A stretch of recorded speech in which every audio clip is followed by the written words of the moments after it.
Good morning বন্ধুরা, আবার একটা নতুন ব্লগে তোমাদের স্বাগত জানাই। যেটা বলেছিলাম আগের দিন পেন্ডিং রয়েছে, জামা কাপড়টা পরে জড়ো হয়ে রয়েছে, তো চট করে গিয়ে শুকোতে দিয়ে দিই। আবার চট করে বৃষ্টি চলে এলে এখন খুব মুশকিল হয়ে যায়। একে তো দেখলে বন্ধুরা উপরে অত কাঁচা ঝুলছে, দিয়ে এলাম, দেওয়ার সঙ্গে সঙ্গে আকাশ মেঘে ঢাকে গেল। আকাশটা এইভাবে জ্বালাচ্ছে, আমি জানি না কি হবে। বাচ্চার জিনিসগুলো না শুকালে সত্যি খুব প্রবলেম হবে। ডাইপার বেশি পরাতে হবে, উপায় নেই কিছু।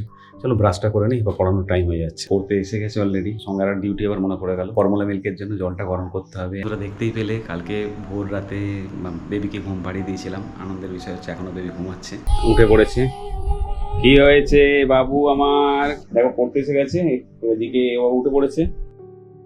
ওর মা সবে উঠে বাথরুমে গেছে, পড়াতে পড়াতে একটু সামলে নিতে হবে।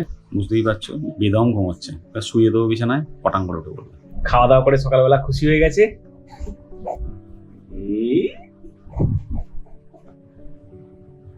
বাচ্চাটা এখন খিদে পেয়ে গেছে, হিসু করেছে, একবার খেলছিল দেখলে ওইভাবে। জলটা ওর মা গরম করে দিয়েছে, এবার আমরা চট করে দুধটা গুলে ফেলবো।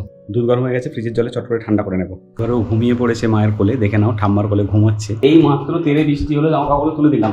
দেখো আবার রোদ উঠে গেছে, ধরপর করতেছে, আবার শুকুর দিলাম, জানি না কতক্ষণ থাকবে। কিছুতেই খাচ্ছে না জানো বন্ধুরা, ও শুধু বদমাইশি করবে। কি কাণ্ডটা করছে দেখো।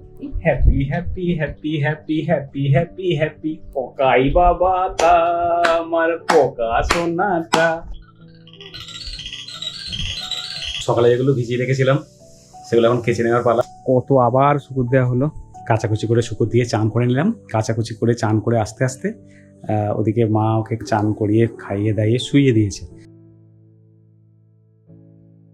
দেখো দুধ পুরো রেডি করে দিয়েছি। এটাকে হালকা করে ফ্রিজের জলে ঠান্ডা করে নিই, আবার ফ্রিজেই স্টোর করে দেবো। ঘুমোচ্ছে, এই সুযোগে টুকটু করে খেয়ে নিই বন্ধুরা।